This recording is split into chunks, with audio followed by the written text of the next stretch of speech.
I think it definitely matters to go back to, who your audience is and really hold on to like what exactly they need and the things that bother them on a day-to-day basis where your product can help with that area and, make their life easier. You're listening to Ecomonics, a Debutify podcast, your resource for one-of-a-kind insights into the world of e-commerce and business in the modern age. This is Joseph. I'll be presenting a wealth of industry knowledge from interviews with successful business people and our own state-of-the-art research. Your time is valuable, so let's go. Jonaé Raenetta, it is good to have you here on Ecomonics. Thanks for being here. Thanks for taking the time to talk with us today. How you doing? How you feeling? I appreciate being here. I'm doing all right for the most part. The weather is getting warmer, so. Right on. Yeah, we're here in Toronto, Canada. We've had our first day that didn't have a negative number attached to it. So Wow. people are out in their shorts taking their chihuahuas for a walk, like at long last. Yeah, I don't have to confuse the chihuahuas for the babies anymore, because the chihuahuas, a lot of the people here who own them, they'll like treat them as like babies that never grow up. So they'll just put them in and they'll swaddle them in blankets and stuff like that. It's cute, but yeah. I saw a cat in a stroller yesterday. Very interesting. Huh. I mean, I guess it depends on the personality. I just can't imagine a cat would want to stay too long in one of those things. I don't know, buckle down or something like that. All right. Well, we've definitely got some great stuff we want to get to today. There's, as always, I get a chance to learn about our guests beforehand. So it never occurred to me, but I'm like spoiled on this before the audience gets to learn all about it. But you definitely have, you've taken a lot of initiative, and I think your story is inspiring. And the more stories I get to hear, I think the more likely we're going to get more people to take the plunge as well. So, opening question, if our longtime listeners know what's coming, here we go. Tell us who you are and what do you do? I'm Jonaé Raenetta, aka Realest Jaee. I am a entrepreneur, all in all. I have multiple things that I dabble into. Initially, the hair industry and that transition into social media management and business type of thing. So that's mainly about me. I went to school for mass communications at North Carolina Central, and I studied broadcast media. So I'm definitely taking advantage of my degree. So, sorry, just I will clarify with the transitioning. So, are you still like for your day to day right now? Is it still you're still doing work in the hair side or more in the branding side? So I do a little both. Okay. Daytime, I'm social media manager. I manage for an organization called JomaWorks. And now I am, and then by night, like that's when I start to dabble into my entrepreneurial world, YouTube, hair industry, business types of things. All right. Well, there's a couple of threads that I want to get through. One of them is actually, I wasn't really planning on this, but I think this would be a great subject to hear about some of your experience in school. Now, with your degree so it's mass communications and in broadcast. And how long ago was it when you were in school, or was it just like, I don't know, was it last week? Like when did you wrap that up? I graduated in May 2019. May 2019. Okay. For a second there, I thought, is that when I graduated? And then I confused 2007 with 2017. So it's actually been it's been it's been like a decade since I've been in college. And although I have like a long kind of beef with education, I will say my post secondary education has been some of the best because it has also been some of the most contemporary. The Mhm. educators and the instructors are all people who are actively in the industry. And so they have to also pay attention to what's going on. And you can tell if the instructor themselves are dated, because people have to apply what they teach in actuality and find, well, this doesn't actually work. So one thing I would like to know about your experience in in the post-secondary educational field, being aware of of video content, YouTube content, social media content, did you find that the educational experience was like up to contemporary? Were they doing what they could to prepare you for the future? Um, my honestly, I have a kind of mixed feelings about that because I was in that transition period where social media started to become actually a career and it wasn't seen as something as people just doing for fun anymore. So I didn't get that education piece of um like the format of video content and um just like in general crafting together it to actually look like something that you can transition onto like YouTube or Instagram, Facebook, all these other platforms. So I was taught mainly television and commercial radio, those types of things. And at one point, it did kind of overlap into like my career because I worked through school in the same field, and it did help. And then at times, it honestly didn't help at all. Um, we didn't really have books behind it, so it was kind of just like a up in the air, out of the blue type of situation. Hmm. See, I remember from college, in addition to the professors, we would also have, there would be like lectures. It would give people a chance to come in and teach for a day rather than have to develop a whole curriculum. And so this was when they were trying to introduce us to making video content on YouTube. They were trying to introduce us to editing suites. They were trying to introduce us to where not so social media, not quite. It was way too early for social media at the time, but if somebody was an early adopter in it, they would have been brought into the program to lecture us for the day. So um was there really like any presence for social media? Was there even like a single day lecture? Was anybody at the time aware of how important this was going to be? Um, no, honestly, it was my senior year when they started to roll out classes in social media. So I never got to take an elective into it. I kind of just had to learn on my own. Yeah, I mean It was, that's yeah, a it lot. A was a lot of us in the struggle. field are like that. Yes. Okay, so let me hear that story then. So take me through, I guess, how you went from, I don't know, just using social media for fun. I'm kind of making an assumption there, but I'm going to assume that it was fun, to then building a career out of it. Similarly, I kind of went through the same thing with podcasting. Like it's been about 10 years for me, and I made the choice that I wanted to make a career out of it because I kind of got sick of losing my sales jobs. Yes. I I started out, it was way before college. It was actually in high school when Instagram first started coming out for me. I started to dabble into it. Previously, I had accounts with like MySpace, Facebook, and that wasn't really like a platform where people can become an influencer on. And it wasn't even the term influencer back then, it was just what it was. And I started to follow people who collaborated with brands and they did marketing and social media. And I just admired that a lot. Um, and I wanted to dabble into it. Initially, I wanted to get like a lot of followers. That was kind of like a thing for me, a challenge for me to figure out how exactly these people, scaled like that.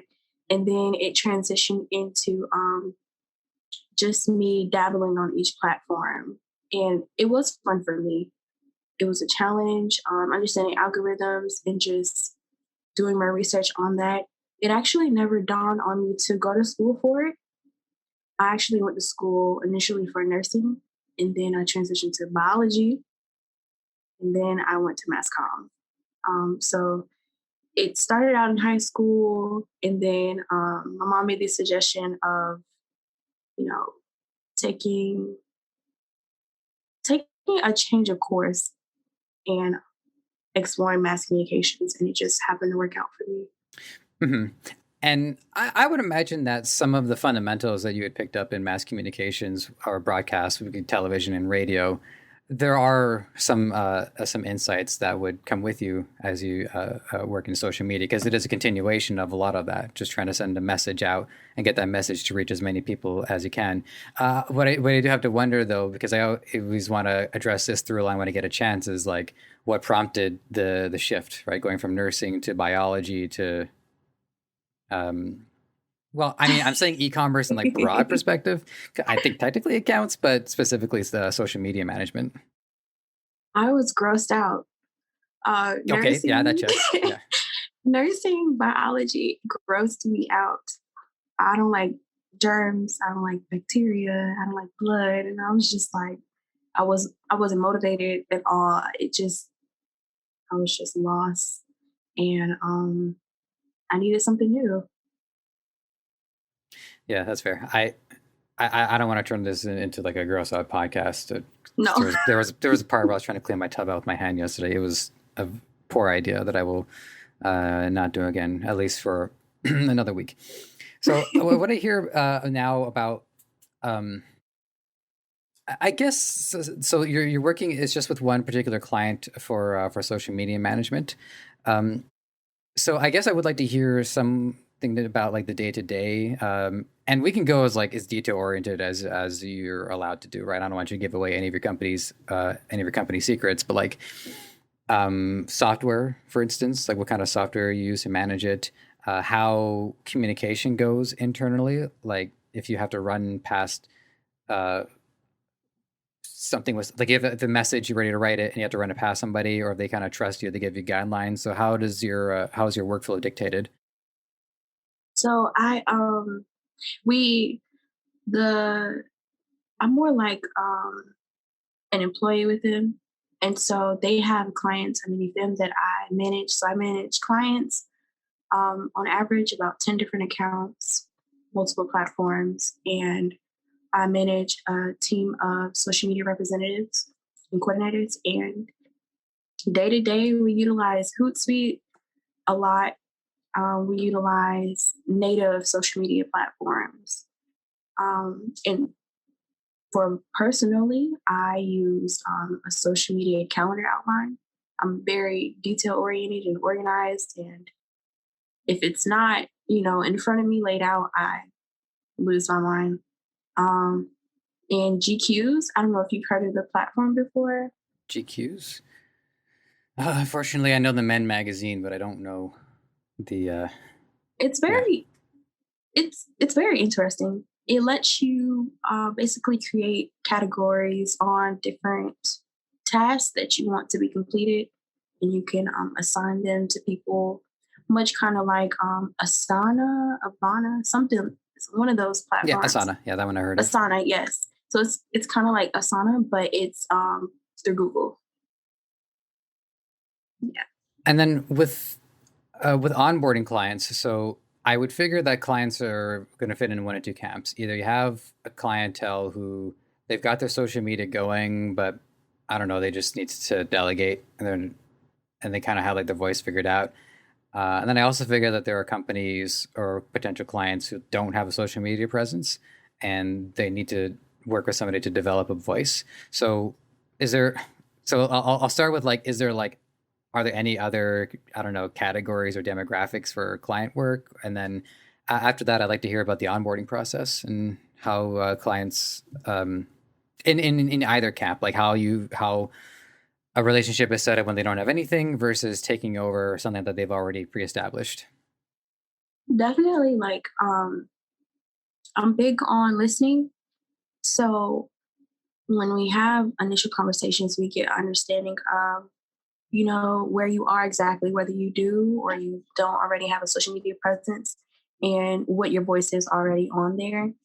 A lot of times I find that whether they do or don't, it kind of leads you on the same path of figuring out, okay, what exactly is the problem?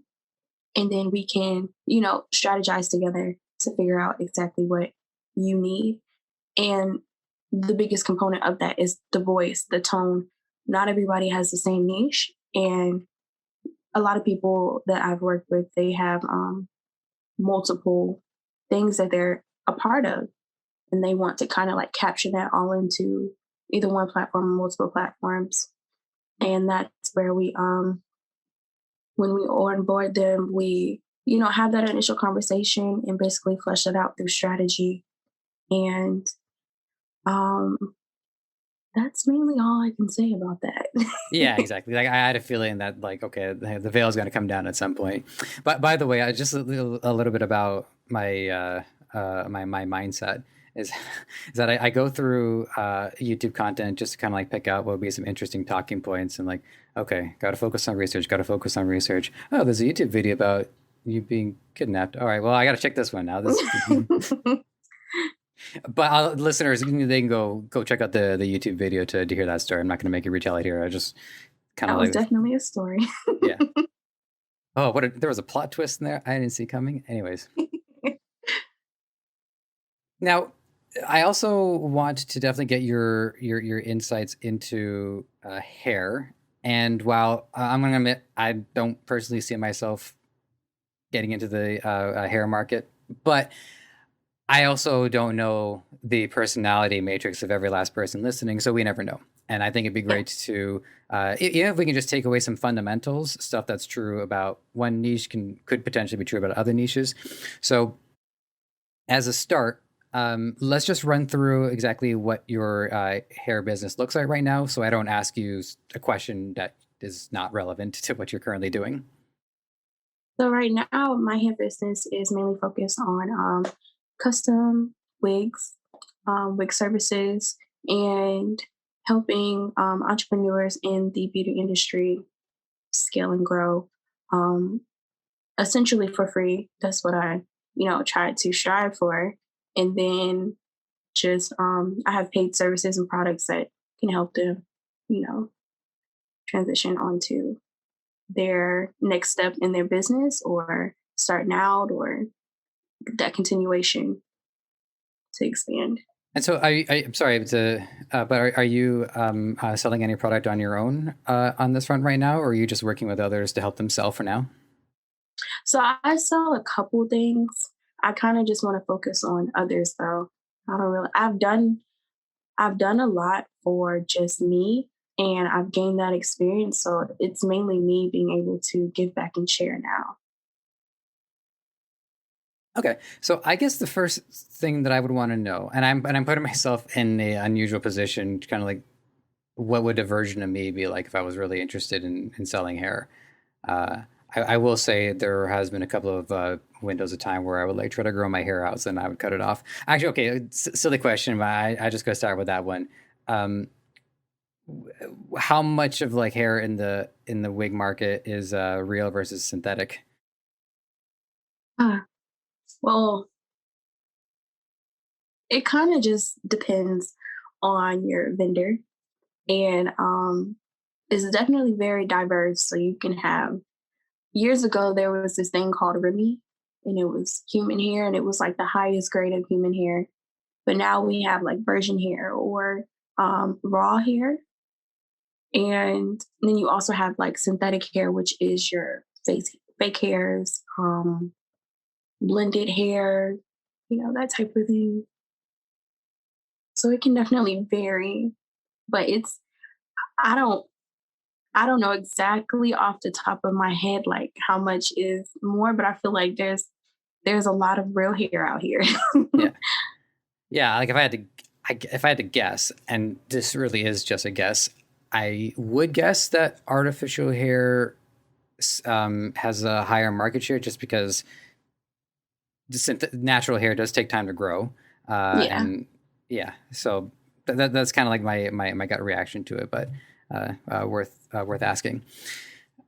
All right, in the hair business, and I will say that I did formulate this question initially more like if I thought you were specifically selling to them, but I think you can actually answer it better now that I know that you're working with multiple people who are themselves marketing this.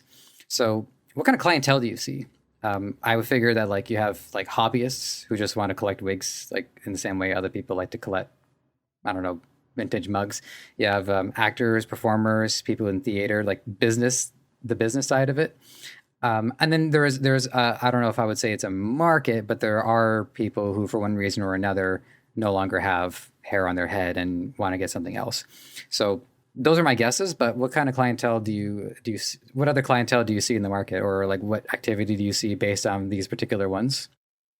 For me in my business personally, I mean, or it's all just about overall? information. Like, so, like, whatever you can share, if it's from your perspective, from the perspective that clients have shared with you, we just want to gobble it all up. Okay. So I definitely feel like with the hair industry, there are multiple ways that, there's multiple ways you can skin a cat. And it's just like there are people who sell directly to businesses, which is something that I focus on a lot, helping them in their field. There's people who do sell to clients where they are suffering from like alopecia, or there's some people who just wear a weave constantly, and they definitely will spend money. And when I say money, I mean like thousands of dollars on the hair. And then you have people who are in union, SAG, and Um, they do hair for celebrities on set type of thing. And then you have I'm trying to think, there's one more thing. It was just on the top of my head. It kind of just slipped my mind. But yeah, those are some things that occur. And I I work with business owners, but there's other audiences definitely that I want to market to, and sell products to help them in their field. But yeah, so far, yeah, that's it. Mhm. What would be some of those other markets? I mean, just from my, I'm Um, just wondering. Definitely people who suffer from alopecia, Okay. children, um, even cancer patients, which is kind of like where my middle name stems from. My aunts, they suffered from breast cancer, and one of them actually had like a thing for wigs, which is something that I just recently found out. So I just think that's kind of interesting how it's playing a role now, and part of the reason why I want to, give back to women who, they lose their hair, they go through a process, and really not having hair as a woman is a process that you have to learn to really like love yourself. So just putting that love back into them, definitely. I appreciate that. And one thing to make light of, just for myself, is as a guy, having hair is a process, because the longer it goes, we're like, when are you going to get a cut? And there are times where like because it took me like 10 years to develop like my hair care routine, where Yes. I'll shower, gel the sides, condition the top, and I put a hat on, and then I let my hair bake. So then that way it dries naturally and it keeps the current shape. I'll do that, and then I'll hop on a video and people will be like, "Do you get a haircut?" Like, No, Like, it no. was I just did like 12 steps. You didn't know about the 12 steps, anyways. But Yes, I it's a do, process. yeah, I do appreciate the thought into um, assisting women who have lost their hair, because you know I it's a sensitive subject, and these illnesses, they take a lot out of people, and so I can imagine how it must feel to then look at oneself in the mirror and see a part of ourselves is actually lost. Like, some clues that may be a little bit more subtle, like if a skin is a little bit more pale or eyes a little bit more sullen. Some stuff can just be kind of like mitigated or put out of mind, but like not having the hair, it's a constant reminder. Kind of like feel the top of my head for a second, and I feel the baldness of it, because I did work in a theater store for about well, I would say like six to 8 months. Could have gone on longer, but they raised a minimum wage, and so I actually lost my job for it. But that's okay. Wow. Well, it helps some people, it doesn't help other. That's all the politics, really. And we did have wigs for sale, and they said, some of these people, they come in, they want to get their identity back. They really feel like they lost part of some of themselves when they lost their hair. Um, I did want to find out more about the other side of it. Is like people who are, like, say, like hobby collectors, or they just like develop a taste for wigs, and far be it from like any one individual to break down the complete psychology of it, but this is the best chance I got so far. So, how does somebody develop a taste to want to wear wigs? Granted, assuming that they've already got their own hair, anyways. I think it's mainly like being able to have the versatility to, as a black woman, natural hair is a lot. Like we kind of fall into the same category of that 12-step process that can literally take all day long. And then there are some times where if your hair is like tighter of a curl, it can be harder to manage and to even grow because it'll break off. So there's some people who I think take advantage of that to wear wigs as a protective style, and it gives them that versatility of whether or not they want to cut their hair or color it without damaging their natural hair and still being able to grow it out. And, they take the wig off and they do whatever they want to do to their hair. And I'm sure you've seen like big afros and, you know, different types of things. So it's kind of down to like personal preference. But a lot of people, they just like the versatility. It's trendy.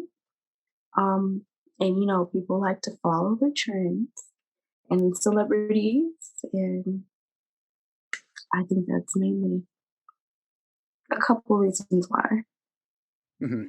Um, s- I hope you don't mind me asking this question because this one has kind of been gnawing away at me ever since we were looking at different hair care products, and like one of them was very clearly marketed to the black market. Like there was the visual imagery of it on there. I was like, okay, well, as a white fella, I don't think this is for me. So like in the actual like genetics of the hair itself, what is it about the hair that is in such demand that it actually ends up having a whole market share? I think because it varies so much. Like there's so many different textures, and being able to care for it, you can't care for a straight hair the same way you would kinky curly hair. So like if you could provide a product for both, and then what about the people in the middle? So it's like I think that they capitalized off of it so much because it's always an ongoing process of getting those steps right, what's working for your hair, and people continuously wanting to keep that up and grow the hair, and you know, because it takes a while to even understand your hair, and then it takes a while to like start to care for it the way that it needs to be taken care for, even for anybody. Um, you can mess it up just like that. So I think that's another drive for the market too. Yeah, like I started becoming obsessed with my hair like in the 11th grade. And that is not quite 20, but like 15 years ago. Uh, Yeah.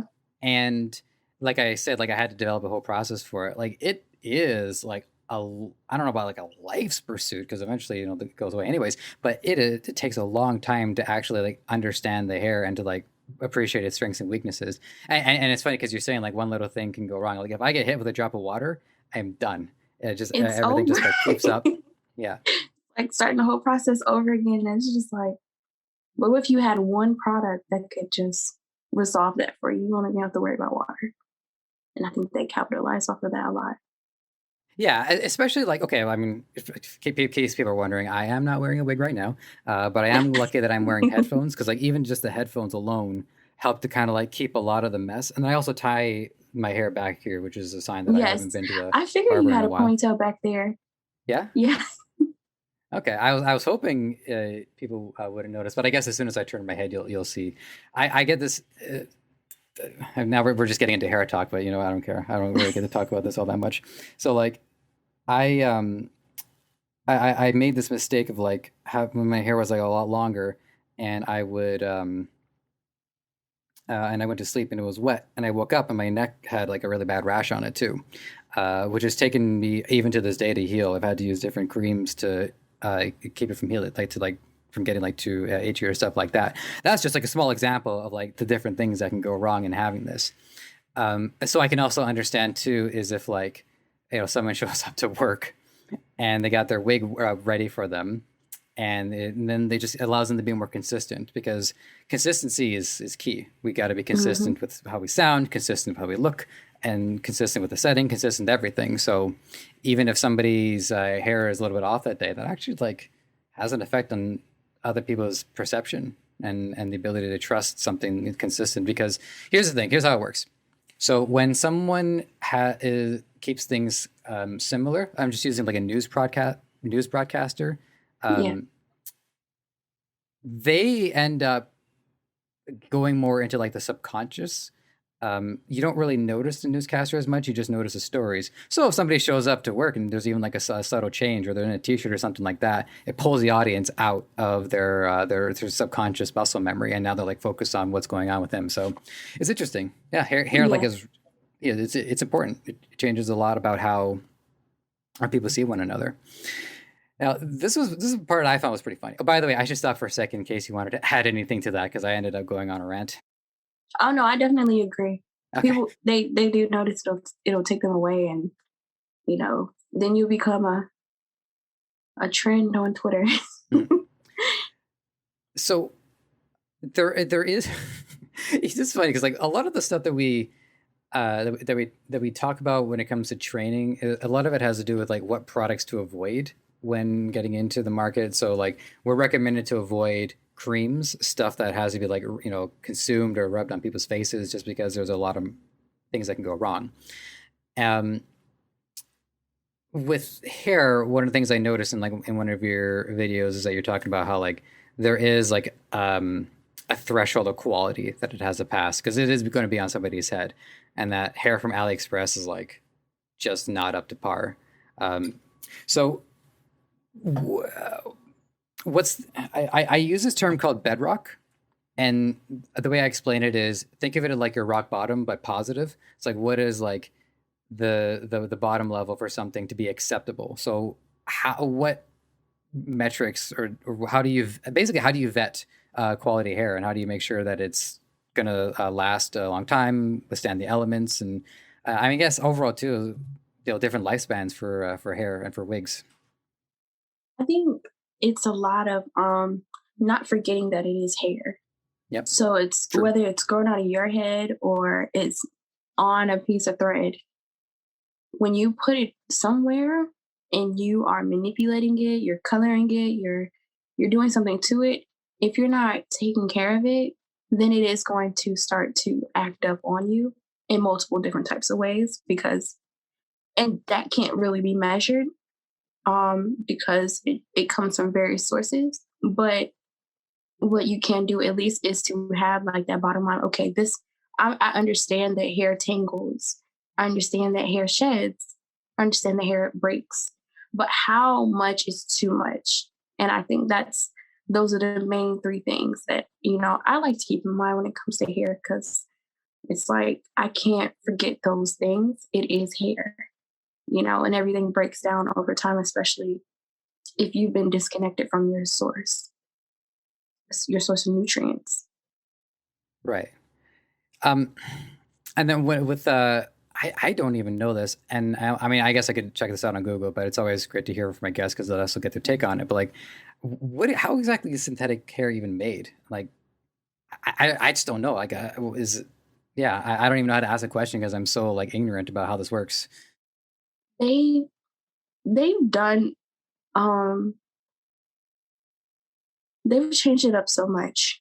And honestly, I can't even tell you off the top of my head. I don't really dabble too much into it because it's not real to me. So I don't want to play with plastic. Essentially it's plastic.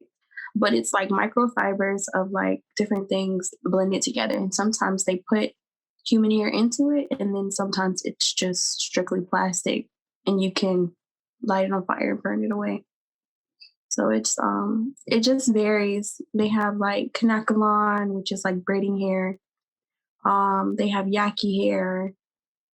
It just varies, honestly. Okay, yeah, I feel it on that, and yeah, I mean, well, I've um, had a couple of accidents where I've set my actual hair on fire. It also burns up, but like it's a different thing when it's just plastic that it burns up and it just goes like that. Um, Yeah, it'll like melt. You know, when yeah, you burn your hair, it turns to like a dust. yeah, When you burn like it's kind of synthetic hair, crispy. it melts. Okay. I guess one way that I would want to summarize this for people is, and I was trying to think of like what's the best way to do this. So for people who want to dabble in this particular niche, is there anything else that you can share with us regarding strategy? Like, where is it ideal to market it? What kind of how do you base your interests? Because everybody has hair, so I'm just wondering about how we relate the interests to the particular product. I think it definitely matters to go back to, you know, who your audience is and really hold on to like what exactly they need and the things that bother them on a day-to-day basis where your product can help with that area and, you know, make their life easier. That's the probably the second reason as to why people are in business, but sorry about that. Honors. This is probably the second reason why people are in business. And the first is, of course, making money. But I think the third one would be I saw this in a recent interview is time. Like um, getting into this field, definitely look at the times that we are in and what is trending and what isn't trending. And then how can you help push that initiative or even create another um, that can kind of like go hand in hand with what, of course, your audience needs. Have you seen anything? I'm thinking specifically like if a client was about to do something that would be considered a red flag, or have you ever spotted anything about the product, or even not just the product, but even a story, anything like that, where you'd have to say, "Oh, hold on, that's a red alert." Basically, I'm just like asking about like red flags, or if anything particularly emergent has come up. I would say through selling products, clients, like if they don't know what they want, back away. All money is not good money.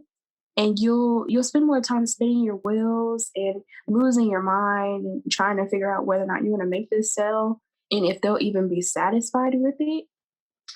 Because a lot of times with the hair industry, people will blast you on social media and they can get very disrespectful and people will carry on this narrative that, you know, this girl did me wrong and stole my money, or this guy did me wrong and stole my money.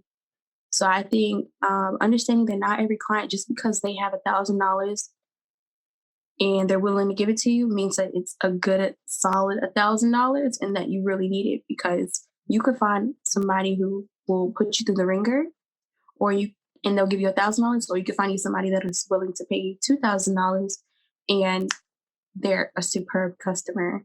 But it's like you'll kind of chasing that $1,000 client versus that $2,000 client. It'll You'll lose your mind more, and you won't even want to pursue the other person that'll actually give you more. You know, Yeah. because you'll be messed up in the mind. I do want to add to that customer service. The question that you had previously, customer service is a big one too. I don't want to go too much into it, but yeah. Yeah. Yeah, I see what you're saying. It's interesting. I actually thought the analogy you were going to go with is like somebody pays you $2,000 but puts you through a nightmare versus someone who pays like $1,000 but is like chill. And I mean, there's value to that too. But I think what you say has also something worth considering, which is we end up expending so much energy on something that we become like reluctant to seek out continued work, and then we end up missing out on some of the best opportunities because we've got that prior experience to it. So I think that's an important point is, you know, the money might look good, but you chase it too hard and then you end up losing more in the long run anyways if you cost yourself the ability to make more. Definitely. Yeah. So I one of the things that I saw from your YouTube content is about your marketing strategy. Um, I can't say, having spoken to so many people so far, that we have never brought this up, but it does seem pretty unfamiliar to me, um, which is the strategy of like offering a product and a service simultaneously. Now, is this something particularly that you're doing with your business, or is this something particularly you are instructing clients to do? Um, in either case, I would like to hear an expansion on this. So, like, we've been kind of like going off. We've been using hair as our referential point, so we might as well stick to that. But if there are other examples you can give as well, I would want to hear those too. So you're saying, like offering, can you elaborate a little more on that? Yeah, Um, yeah, sure. So I just I'd like to hear some examples or case study of implementing your strategy of like selling a product and then including a service with it, or is it selling a service and including a product with it? okay, yeah. So I like to go service based and then product because it creates if you're already offering somebody something that you don't have to spend money on. Well, I'm good at, coloring in photos and well, coloring in photos on the internet. I can log on to Canva and use that for free.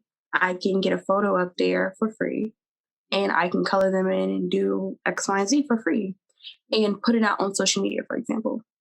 And people catch on to it and they're like, oh, yeah, I like it's so nice, et cetera, et cetera. Can you do it for me?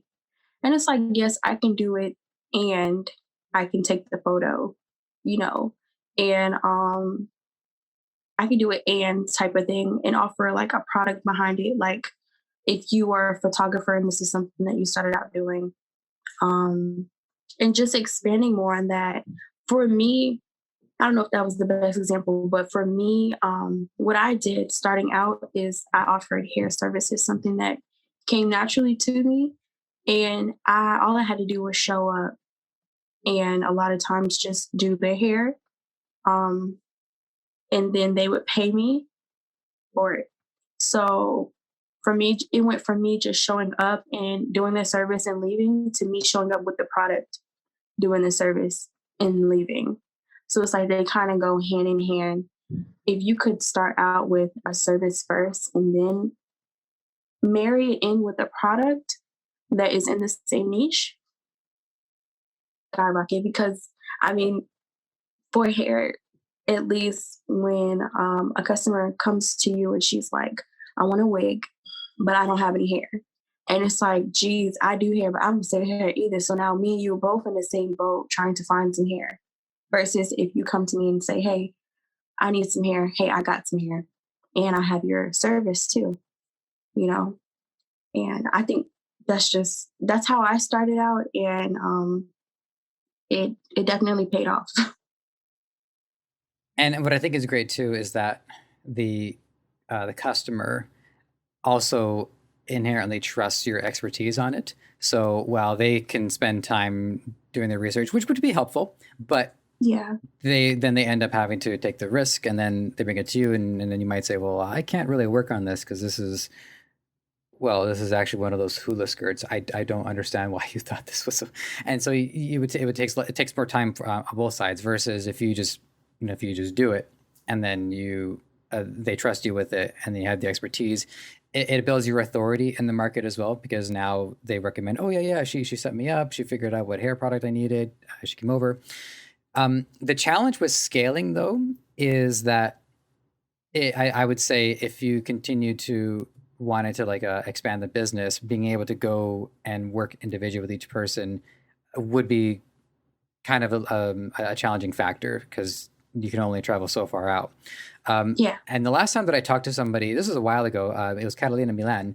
And what she was doing was, she would travel to work with clients and she would get paid well. And it was a great experience. So, like, what challenges are you coming into in trying to scale the operation? And I should say, if that is your intent, because not everybody needs to scale. Sometimes e-commerce can actually be more of like a controlled thing. Small doesn't necessarily mean unsuccessful. Quite the opposite. Sometimes small can Hmm. actually be the best pathway to success, depending on what you're doing. So I think like how I look at how the CEOs move. So like Dan Locke, I don't know if you've heard of him before. He's like he's dope.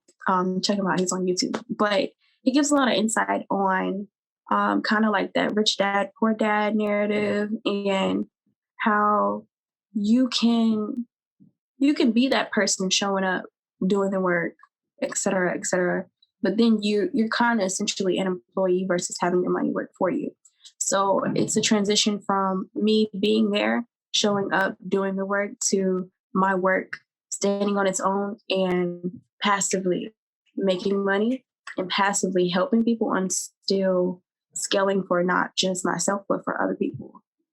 So I'm transitioning into ways to passively make money and other people who are already doing the work, they can we can eat together, kind of like a team.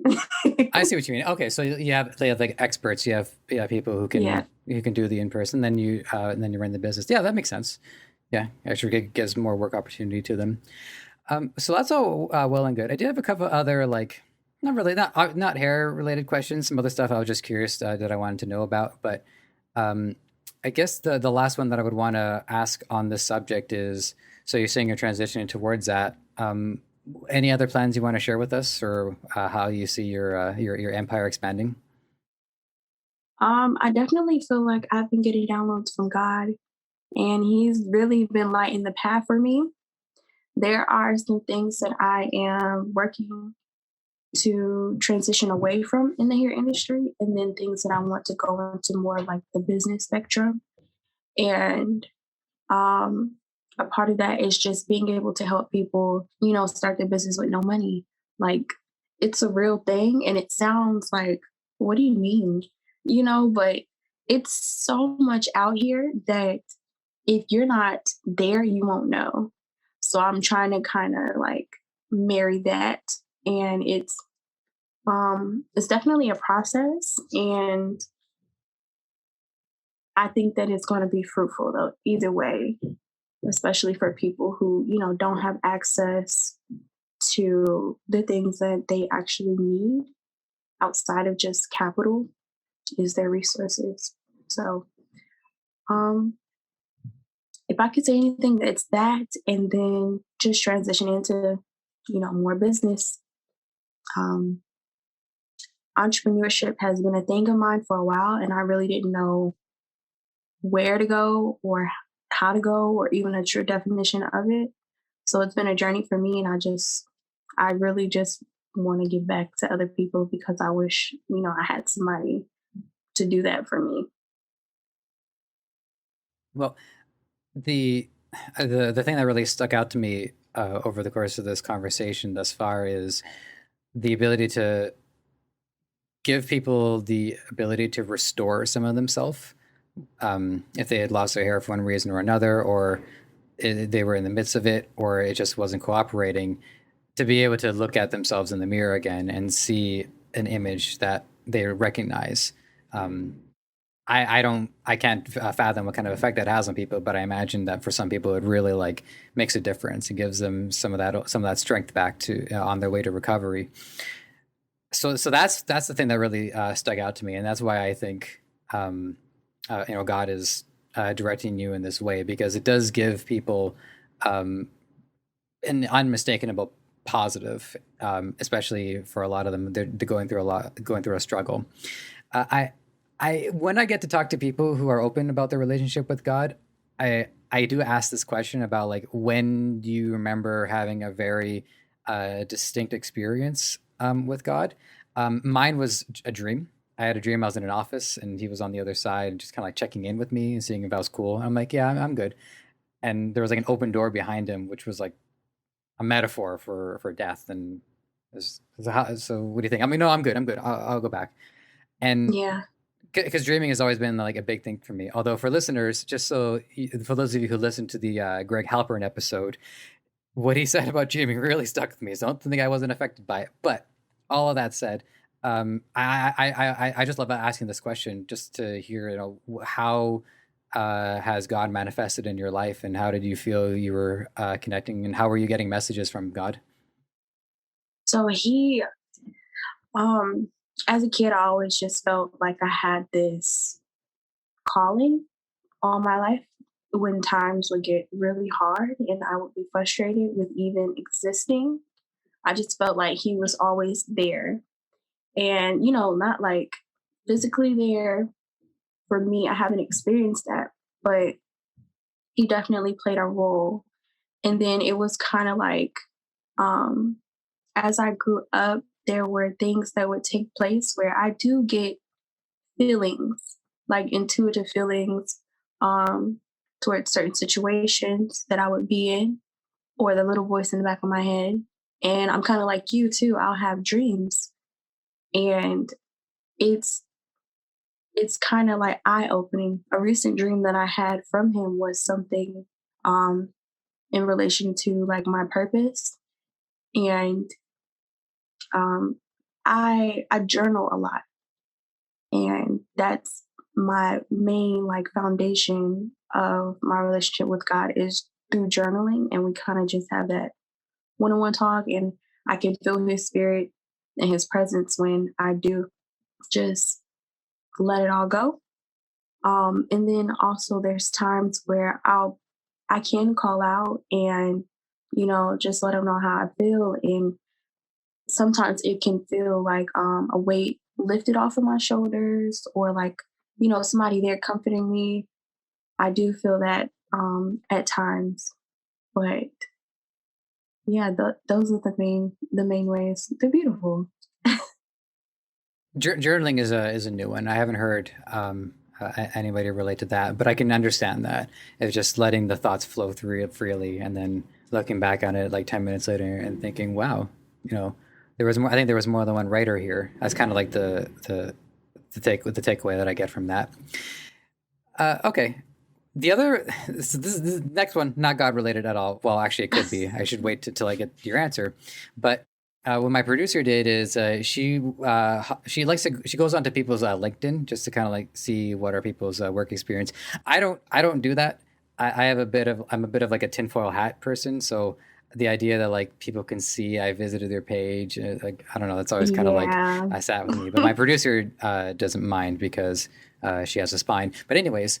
Um, I did notice that you had like some of your early jobs were for like fast food. I come from like the grocery kingdom, and even to this day, I go grocery shopping, and I'll take a can out, and then I'll like grab the other cans and I'll start facing them because the muscle memory never really went away. And so I got two questions for you.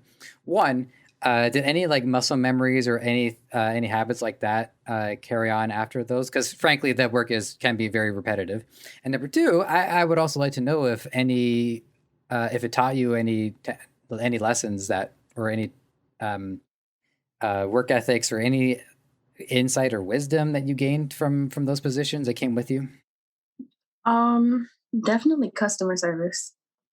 You Yeah, that have makes sense. your customers that are a little cuckoo, and then you have some that are, talkative, or you have some that are very friendly. And it's just kind of what I've learned from those experiences is to not react to something. So whether or not somebody's upset with me, or in those types of moments, unless it's like positive or happy, I have to be there to support them and work them through what they need, because they essentially need me in that moment. And I think that's like major customer service. I feel like regardless of industry, it's very important.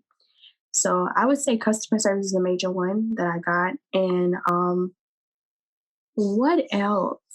I don't know. I guess I'm good with, crafty things. I did pizza. I worked at Domino's for like almost 2 years.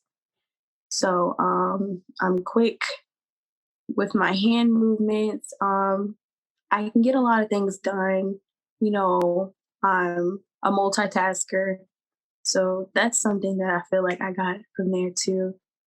Um, Drive through though, fast food drive through. Oh no, that's too much for me.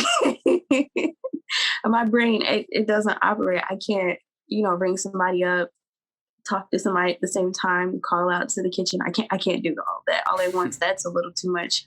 But if Yeah, it's like I need like really the hands communication on, breakdown. yeah, you know, I can do that. Yeah. I was in the car with two of my friends, and I'm in the back seat, and my friend in the passenger seat said, "All right, Joe, just say what you want, and don't overcomplicate it." I'm like, "Don't overcomplicate it. I just something. Can I get a? I just want a number one combo." And then 5 minutes later, no, it's a double double, but cream instead of sugar. And then the number one breakfast sandwich and hash brown. And I gotta like lean over. My friend is like in the driver's seat. I said I wanted to. So my job Yes. is in communications, and I screwed that up. So like, yeah, being on the other side can be pretty nightmarish at times because it's never because the customer is always right. So it's all like, Yes. no matter what the issue is, I always have to think, okay, how is this an opportunity for me to do this job better? If I don't think that, then I end up being very resentful for what I'm doing. So it's important psychology. And I also, too, I got to say, the thing that I really took away from what you said is that when the customer, presumably at Domino's or the other place that you worked, and they're going through something, and you said, "This is them. They need me." That to me tells me, your closeness with the higher calling is something that's been with you for a long time because I don't think there are statistically that many people in that position who would do that. I think a lot of people would just be like, all right, just follow the instructions from the VHS training tape and just get this person through. But you saw it as an opportunity to reach out to somebody and connect with them. And then I briefly had this image in my head of like the McDonald's ball pit converting into a temporary therapy room where people would just like lie down on the ball pit and just have yeah, there's a comedy premise in there. Yes. Yeah. I've definitely had an experience working in retail. This lady came in and I was with her for about 30 minutes just walking around the store.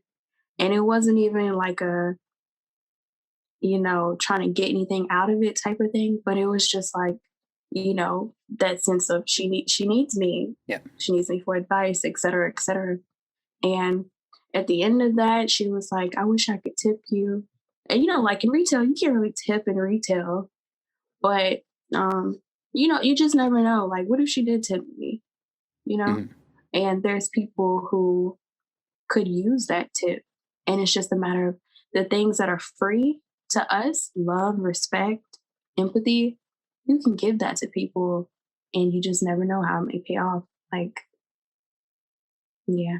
Yeah. I will say I think tipping should be fine in that industry. I can't really think of an industry where tipping is like not well, maybe law, but other than that, like tipping really can make or break somebody, and I think it helps incentivize people who are like not just good at their job but really good at their job to be able to stay around longer and actually be able to sustain themselves because unfortunately a lot of those jobs are difficult for one to find long-term sustainability. It's unfortunate, but there's a Yeah. whole thing about that, like what those jobs are there for. And I will say two things about it. One is that like muscle, though they're really good at starter jobs because of the muscle memory. Like even when I'm not in the grocery, and I'm just like fixing things on on the shelf at home. That memory that I picked up, it makes it enjoyable to do now. Just kind of like arrange my groceries 1 second, or I can usually hold those in. It's okay. And then I also thought, someday I'm going to retire. What am I going to do after I retire? Probably just going to go back to the grocery shelf, honestly. Keeps me Yeah. active, put a little bit of change in my pocket, keeps me from like not doing anything. I'm sitting around all day waiting for the clock to tick. So, even Definitely. though those jobs can be pretty difficult, I do look back on them with a lot of reverence. It's definitely, yeah, I can agree. Like, it'll help you stay active and engaging. Do y'all have Chick-fil-A out there? It's new. We had it. I think it came to Toronto last year. Yeah. Excuse So me. Wow. So we're still getting there's lineups for it. Of course, this is Toronto, so half the people are lined up for it. The other half are lined up with sides calling Chick-fil-A racist because I just can't help it today. But yeah, so there's been a lot of controversy there too. But like from what I heard, the chicken is good, and I think there's actually one opened up like no, sorry, we had a Jolly Bees open up just down the street. Wrong one. Jolly Bees? Yeah. Interesting. They sell chicken too? Interesting is a generous way to put it. Their slogan is like chicken and spaghetti. Hmm. I haven't Wow. gotten a lineup for that one yet. Okay. Yeah. So fuel for everything. Mhm. Well, I gotta say, I think that's. I don't think I'm looking at it right now. That's all I had really planned for you. There's definitely got a lot of really great insights. So for that, I'm very thankful. And again, I feel like such a noob. I really didn't understand much about hair, and like I'm starting to get it a little bit better now. So for our listeners, I hope I was able to do the same favor. The last thing we'll do is if there's any like parting advice or words of wisdom you'd like to share, an answer to a question I didn't ask, you're more than welcome to. And then let our audience know how they can interact with you, check out your content, and maybe get in touch. Um, if there's anything, I just feel like don't give up. I'm sure that's probably like a cliche thing to say, but literally don't give up. If something is reoccurring in your life and it's a good thing, definitely act on it. And you just never know where it'll take you. Take advantage of the things that are free: empathy, love, respect, care, and you'll be blessed abundantly.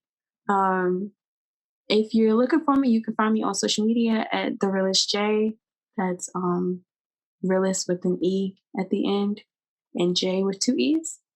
I'm also on YouTube, the Realest Jaee, and that's where I share more content about the hair industry, business industry, and I keep it very informative, help people start their business with no money, and yeah, mainly Excellent. it. Well, listeners, if you're like me and like leaning more towards drawers to stick underneath the desk rather than hair, I would still say it's worth checking out some of the content because there's any insights are good insights, and I think today it was just a small example of that. So again, I really thank you for your time. It was great to have you on the show. I appreciate being here. It was nice meeting you too. Terrific. All right, audience, you know what to do at this point, and if you don't, stand by. We will get the instructions to you as soon as possible. But otherwise, take care, and we'll check in soon. Course creator, and at the moment my love is social media. Hey, this is Joseph from Ecomonics. Just wanted to thank you for being here and for giving this content your time and attention. I hope you learned something. I can say with certainty, I have learned something with every episode that I have done, and I don't see that changing anytime soon. There's a couple of things you can do to help us out. If you want to check out the audio content, we are available on all major podcast platform distributors. And while you're there, give us a 5-star review. It helps a lot. And while you're here on YouTube, there's a lot of things you can do to help out as well. It's not going to take very long. Subscribe to the channel, hit the like button for this episode, and hit the notification bell so when we have new content for you, it's going to be at your doorstep ASAP. Lastly, this podcast is created by Debutify, the best Shopify template available. It is 100% free for you to start, and it can change your life. It can make you so much more free than you are right now. So if this episode wasn't enough to convince you, I think a few more might do the trick. So have at it.